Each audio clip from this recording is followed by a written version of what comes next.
I never thought finding a letter could destroy my entire world, but that's exactly what happened last Tuesday.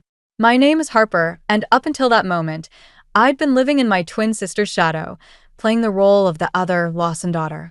I was searching through my father's home office for a USB drive when I found it, a thick envelope from the Berklee College of Music, dated 3 months ago. My hands trembled as I read the acceptance letter, along with the full scholarship offer they'd extended. An offer I'd never known about. "What are you doing in here?" I jumped at my father's voice, the letter crinkling in my grip. He stood in the doorway, his expression shifting from surprise to anger as his eyes locked onto the paper in my hands. "When were you going to tell me about this?" I asked, my voice barely above a whisper. "That's none of your concern." He stepped forward, hand outstretched. "Give it to me." "None of my concern?" "It's my acceptance letter." The words came out louder than I intended, echoing through our too-perfect house. "You had no right to hide this from me." "Harper, keep your voice down," he warned, but I was already pushing past him, letter clutched to my chest like a shield. I stormed into the dining room where my mother and Lila were setting the table for dinner, their perfectly coordinated outfits making me feel even more like the family misfit in my ripped jeans and band t-shirt. "Did you know about this?" I demanded, waving the letter. My mother's face paled, and Lila suddenly became very interested in straightening the silverware. "You all knew, didn't you?" "Sweetheart, we were trying to protect you," my mother said, reaching for my arm. I jerked away. "Protect me?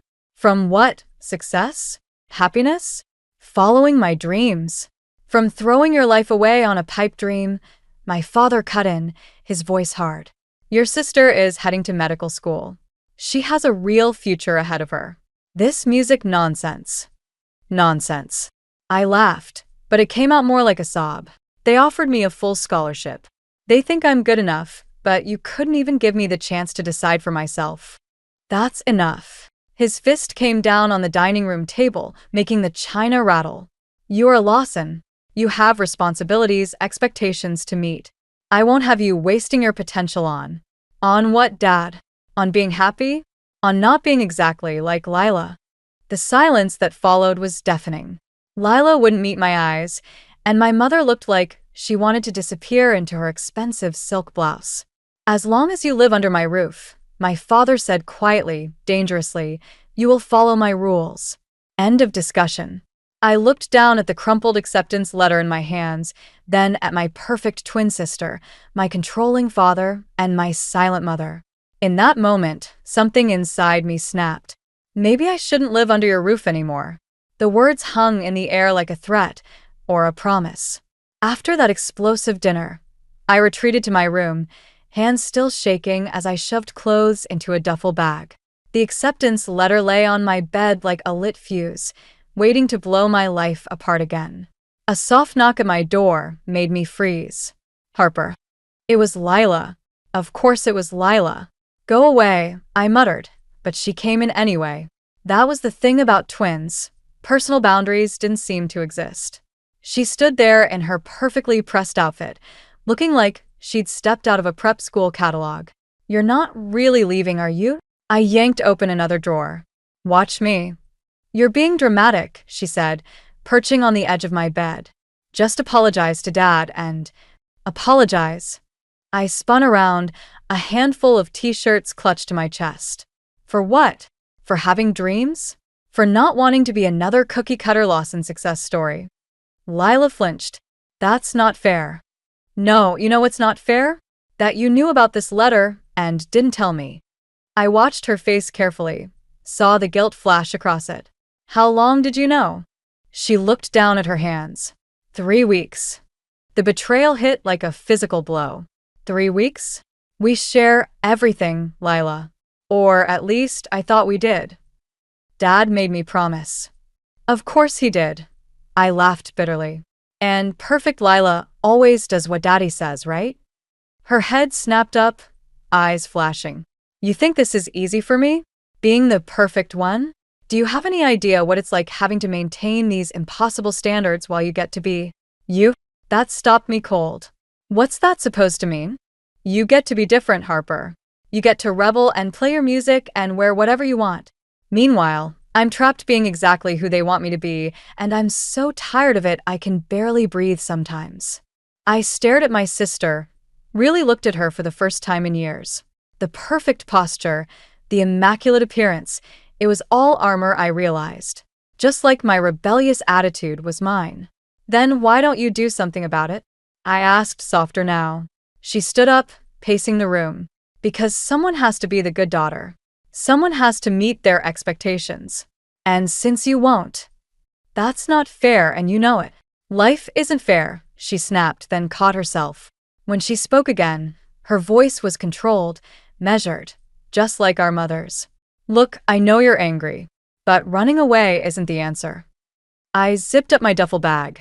Neither is staying here and letting them crush my dreams. Where will you even go? Grandmother Mabel's, I said, watching her eyes widen. At least she believes in me.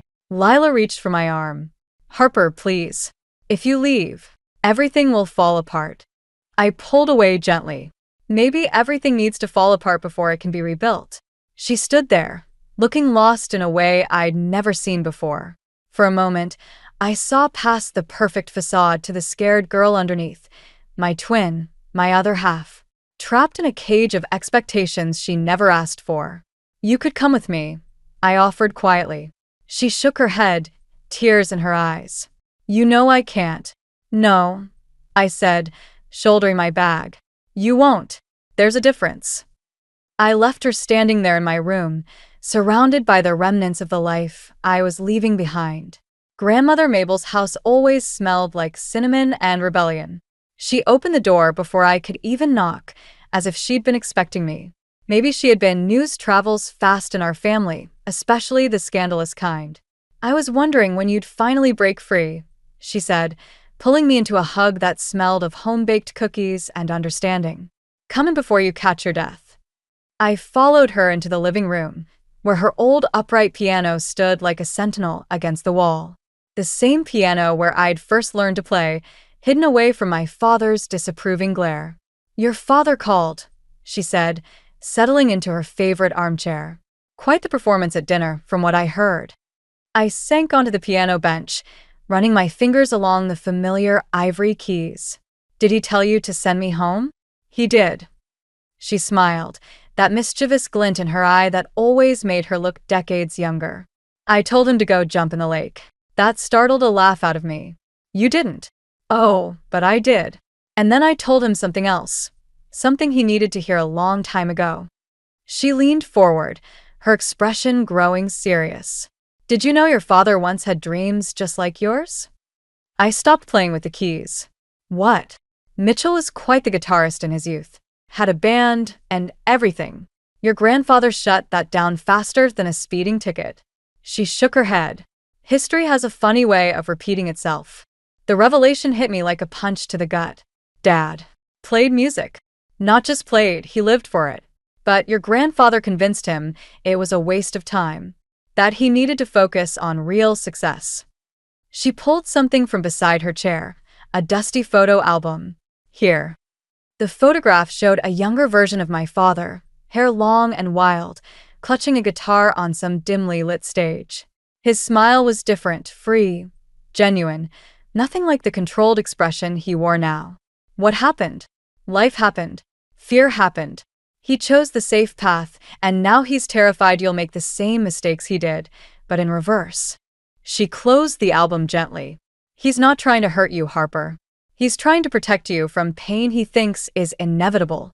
By causing me pain now, my voice cracked. That makes no sense. Fear rarely does, dear. She stood, walking to the piano. But here's the real question. Are you going to let his fear control your future? I thought about the acceptance letter in my bag, about Lila's confession, about this younger version of my father who once dared to dream. No. But I don't know how to fight this. Grandmother Mabel sat beside me on the bench, her fingers finding the keys with practiced ease. The opening notes of an old jazz standard filled the room. Then don't fight. Play. Show them who you are through your music. Sometimes the best revenge isn't about getting even. It's about proving them wrong by being exactly who you were meant to be. She reached into her pocket and pulled out an envelope, which is why I've already called Berkeley. They're expecting you for an audition next week. I stared at her, hope and terror mixing in my chest. But Dad, let me worry about your father. She winked. I've had decades of practice handling stubborn Lawson men. The piano notes hung in the air between us, a bridge between what was and what could be. The Berkeley audition room felt smaller than my bedroom, but somehow contained all my dreams and nightmares in its four walls. I sat at the grand piano, my fingers hovering over the keys, when my phone buzzed. A text from Lila. Dad knows where you are. He's coming. My stomach dropped, but before I could process that, the door opened and 3 judges walked in. No time to panic about Dad now. Whenever you're ready, Miss Lawson, the middle judge said, adjusting her glasses. I closed my eyes, trying to steady my breathing. Then my fingers found the keys, and I began to play, not the classical piece I'd prepared, but something else entirely. Something raw and new, born from the past week's chaos. The melody started soft, hesitant, like a question asked in the dark. Then it grew, building into something fierce and defiant. Halfway through, the auditorium door creaked open. I didn't need to look to know it was him. I could feel my father's presence like a storm cloud. But for once, I didn't stop playing. Let him watch. Let him see exactly what he was trying to destroy. The music poured out of me, all the anger and pain transforming into something beautiful. When the final note faded, the silence felt electric. That was unexpected, the first judge said, leaning forward. Was that an original composition? Yes, I answered, my voice stronger than I felt. I wrote it about family and freedom. Interesting choice, departing from your prepared piece, the second judge noted. Risky. Sometimes risks are worth taking, I said, finally daring to glance at the back of the room. Dad stood there, his face unreadable, but something in his stance seemed different, less rigid. Maybe. Well, Miss Lawson, the middle judge said, that was certainly memorable. We'll be in touch. I gathered my sheet music with trembling hands, knowing I'd have to walk past my father to leave. As I approached, he didn't move, didn't speak. Just watched me with eyes that reminded me of the young man in grandmother's photograph. In the hallway, he finally broke the silence. That piece. What was it called? Breaking Free, I said, bracing for the lecture, the disappointment, the demands to come home. Instead, he pulled something from his coat pocket, a worn leather case.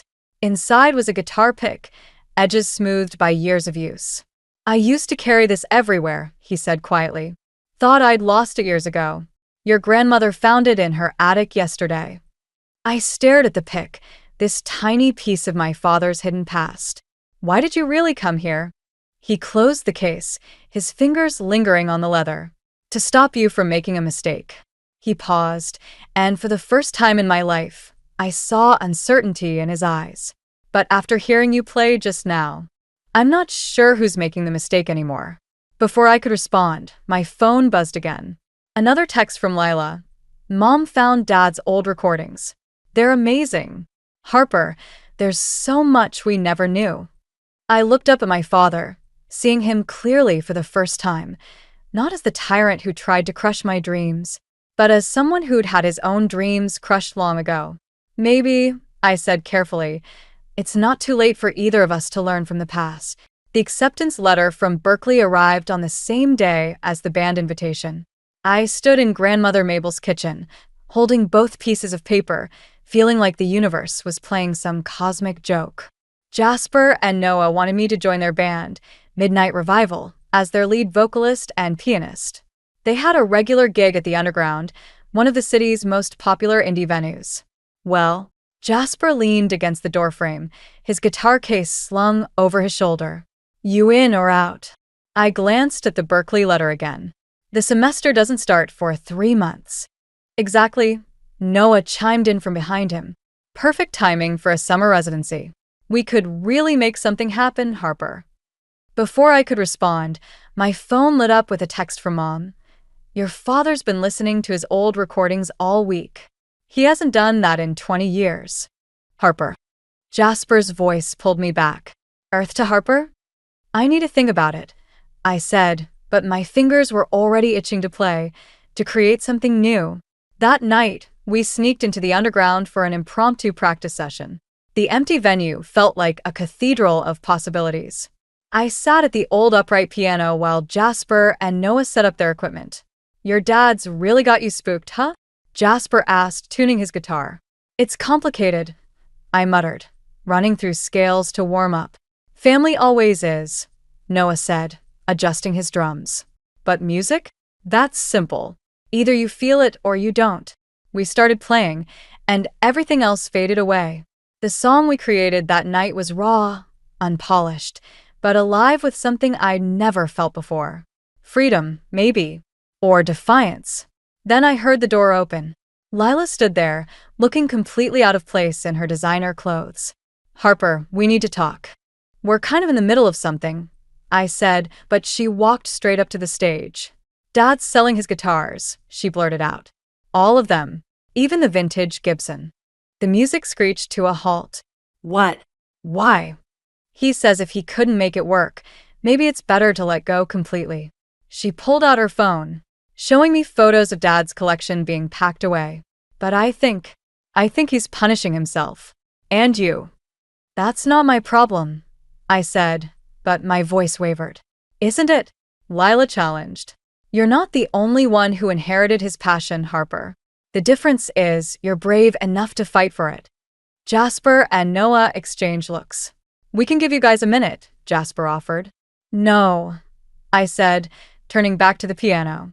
We need to practice. Harper, Lila started. I said no. My hands slammed down on the keys, creating a discordant crash. I'm done letting his choices control my life. Then prove it, she said quietly. Show him what happens when you choose differently. The Underground's having an open mic night tomorrow. Bring him here. I stared at her, then at Jasper and Noah, who nodded encouragingly.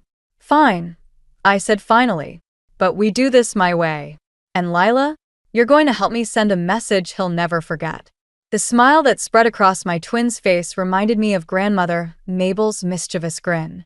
For the first time in years, we were truly on the same side. The Underground was packed for open mic night, but I couldn't focus on the crowd.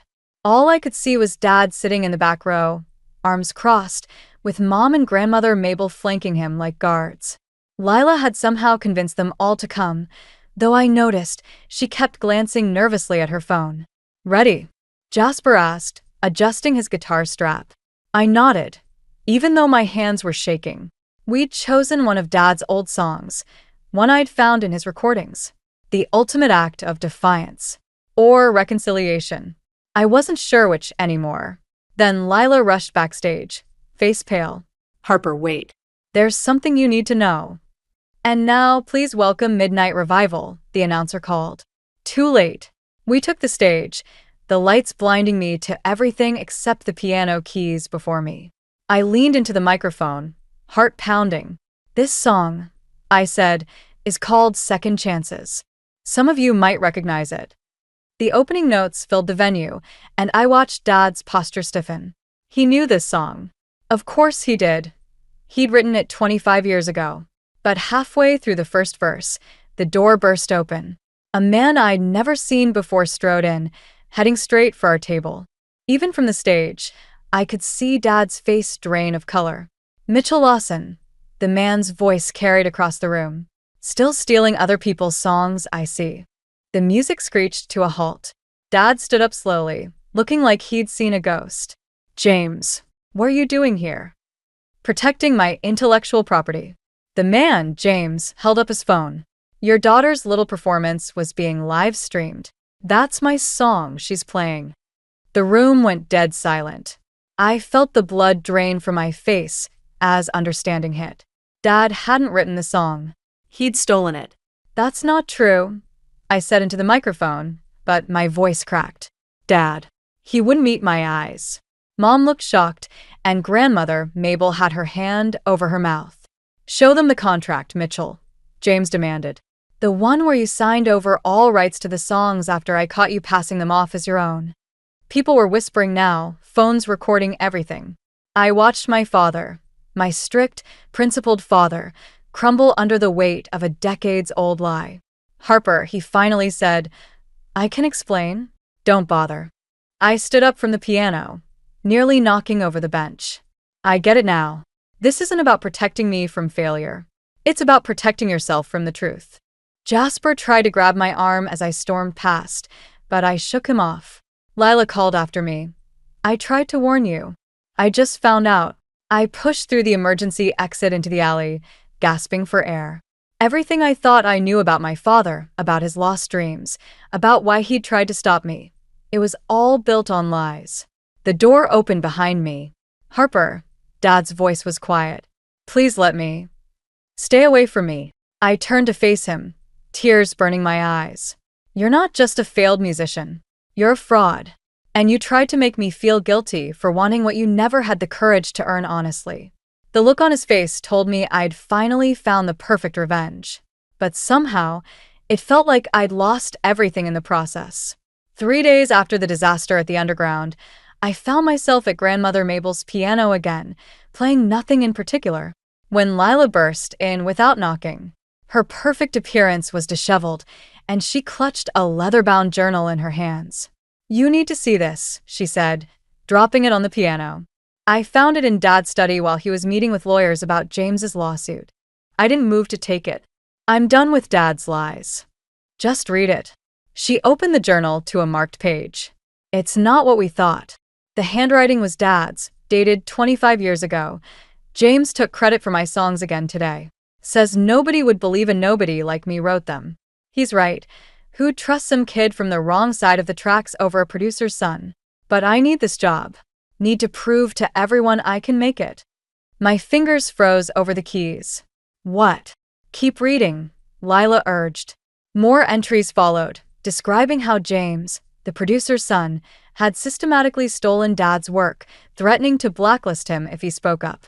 The final entry was the worst. Sign away my songs today. James threatened to reveal Mom's illness to the papers if I didn't. She can't handle that kind of stress right now. Music isn't worth destroying my family over. Time to grow up. The door creaked, and we both looked up. Dad stood there, looking older than I'd ever seen him. You weren't supposed to find that, he said quietly. Why didn't you tell me? I demanded, standing up. All these years, you let me think that I was a failure? He stepped into the room. Better that than knowing I was a coward. You weren't a coward, Lila interjected. You were protecting Grandmother Mabel. And then I spent the next 20 years trying to protect you girls from the same pain. He laughed bitterly. Instead, I became exactly what I hated, someone who crushes other people's dreams. I looked down at the journal, then at the piano. The song I played that night. You really did write it. Every word. He moved closer, hesitant. When I heard you playing it, God, Harper, it was everything I'd ever wanted. But then James walked in, and suddenly I was that scared kid again, watching someone else take credit for my work. So, what are you going to do about it now? I challenged. He pulled out his phone, showing us an email. Already done. I sent copies of my original manuscripts and dated recordings to every music publication in the country. James's reputation won't survive this. But your reputation, Lila started, doesn't matter anymore. He turned to me. What matters is that my daughter knows the truth, and that she never lets anyone steal her voice like I let them steal mine. I stood up slowly, years of anger and resentment warring with understanding. I have a better idea. They both looked at me expectantly. Let's write a new song, I said. Together. About truth and lies and finding your voice again. Let the world hear both our stories. Dad's eyes filled with tears. I don't deserve. This isn't about deserving. I cut him off. It's about healing. And maybe a little revenge too. The right kind this time. For the first time in years, I saw my father smile. Really smile, as he sat down beside me at the piano. 1 year later, I stood backstage at the Underground, watching my father tune his guitar. The venue had changed, new paint, better sound system, but the energy felt the same. Nervous excitement crackled through the air like static electricity. "Ready?" I asked, adjusting my mic stand. He nodded, fingers running over the strings of his restored vintage Gibson, the one he'd almost sold. Just like we practiced. Jasper and Noah took their positions, while Lila set up her easel at the side of the stage. She'd been documenting our journey through her art, finding her own voice in splashes of color and bold strokes. Her latest piece hung in the venue's entrance, a portrait of our family, half in shadow, half in light. Mom and grandmother Mabel sat front row, both beaming. The rest of the crowd buzzed with anticipation. This was the first time Mitchell Lawson would perform publicly in 25 years. And the story of his stolen songs had made national headlines. "Ladies and gentlemen," the announcer called, "please welcome Midnight Revival, featuring Mitchell and Harper Lawson." The lights dimmed, and I began playing the opening notes of our new song, the one we'd written together. Dad's guitar joined in, hesitant at first, then growing stronger. When I started singing, I saw tears in his eyes, but he didn't miss a note. The chorus swelled, our voices blending in perfect harmony. Truth rises like the morning sun, burning through the lies we've spun. Standing tall in who we are, healing old wounds, near and far. James had tried to fight back, of course. But he couldn't explain away Dad's original recordings, the dated manuscripts, or the testimonies from other musicians he'd exploited. His empire crumbled while our truth rose from its ashes. As we played the final notes, I caught sight of a familiar face in the crowd, James's son, Tommy. He'd reached out months ago, sharing his own stories of his father's manipulation. Now he was here, nodding along, free from his own father's shadow. The applause was deafening, but it wasn't the validation that mattered anymore. It was the look on Dad's face, peaceful, proud, complete. The weight of decades of silence had lifted from his shoulders. After the show, as we packed up our instruments, Mom approached the stage with an envelope in her hands. "There's something you should know," she said, her voice trembling slightly, "about why I never stood up to your father about the music." Inside the envelope was a yellowed newspaper clipping. A young Evelyn Matthews headlining at the Jazz Corner, 1995. "My mother, the secret singer. I gave it up for the same reasons your father did," she admitted. Fear. "Family pressure. But watching you both tonight." She straightened her shoulders. "Well, let's just say it's never too late to find your voice again." Dad wrapped an arm around her waist, and Lila joined us, paint smudged on her cheek. We stood there, a family of artists who'd finally learned to be honest about who we were. "So," Jasper called from behind his amp, "same time next week?" I looked at my father, who smiled and nodded. "Same time next week," I confirmed. Sometimes revenge isn't about making others pay for their wrongs. Sometimes it's about reclaiming what was stolen, not just songs or opportunities, but the courage to be yourself, the truth of who you are. And sometimes, if you're lucky, you find that truth in perfect harmony with the people you love.